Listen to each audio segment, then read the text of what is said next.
சிவாய. இன்னைக்கு அமாவாசை. நான் நிறைய கோவிலுக்கெல்லாம் போவேன். கொல்லிமலைக்கு போகலான்ட்டு கிளம்புனேன். ஆனால் அமாவாசைக்கு அப்பாவை பார்த்துட்டு போயிடலாம், நைட்டுக்குன்னா போகலாம் மலைக்கு. மழை செம மழை பெஞ்சிட்ருக்கு. அந்த மாதிரிலாம் ஐயாவுக்கு இன்றைக்கி பூஜை பண்ணி சிறப்பாக ஒரு வீடியோ போட்டுடலாம். இது சொர்ணகால பைரவன். நான் நிறைய வீடியோவில் சொல்லியிருக்கேன். இன்றைக்கி அமாவாசைக்கு வந்திருக்கேன். சில மூலிகை எடுக்கிறதுக்கு வந்திருக்கேன். பார்த்துட்டு இந்த மூலிகை எடுத்துட்டேன்.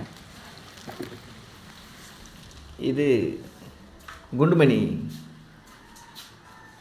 பச்சை குண்டுமணியுடைய வேர். இந்த வேரை வசியை மை ரெடி பண்ணுறதுக்காக எடுத்திருக்கேன். இன்றைக்கி அமாவாசை, காப்பெல்லாம் கட்ட தேவையில்லை. அதனால் அப்படியே ஒரு கற்பத்தை கொடுத்துட்டு எடுத்துட்டேன். இன்னும் நிறைய மூலிகை இன்றைக்கி எடுக்கணும். எடுத்துகிட்டு வசியை மை செய்வேன். அப்புறம் கருவூமத்தம் இது இருக்குது, நல்லா ஃப்ரெஷ்ஷாக இருக்குது. இது ஒரு வேரையும் எடுத்துருவேன். காப்பு கட்டி, நீ காப்பு கட்ட தேவையில்லை, அப்படி எடுத்துருவேன். ஊமத்தங்காய் கொஞ்சம் பறிச்சுட்டு வரணும் சுற்றி போகிறதுக்கு. இன்றைக்கி வீரங்கோயிலுக்கு பொங்கல் வைக்க போகிறேன். அங்கே வீடியோ போடுற மக்களே பாருங்கள். லைக் பண்ணுங்கள், ஷேர் பண்ணுங்கள், கமெண்ட் பண்ணுங்கள், சப்ஸ்கிரைப் பண்ணுறேங்க. இவர் சொர்ணகால பைரவன். இவருடைய கிருபை உங்களுக்கு முழுமையாக வேணும். அப்போ தான் சொரத்தை நம்ம அடைய முடியும். இன்றைக்கி பணம் இல்லைன்னா நம்ம வாழறதுக்கு ரொம்ப கஷ்டம். அதில் கொடுக்குற தெய்வம் எதுனா இந்த ஐயன் சொர்ணகால பைரவன் தான். சொர்ணகால பைரவனை வணங்கிங்க. அது அம்மா லக்ஷ்மி அம்மாளுக்கு தான் இருக்காங்க. குபேரன் இங்கே தான் இருக்கார்.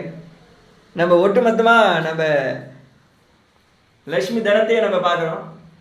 இதை பார்க்குற மக்களுக்கு உங்களுக்கு லக்ஷ்மி தனம் வரும். உங்களுக்கு வியாபாரம் சித்தி ஆகும்.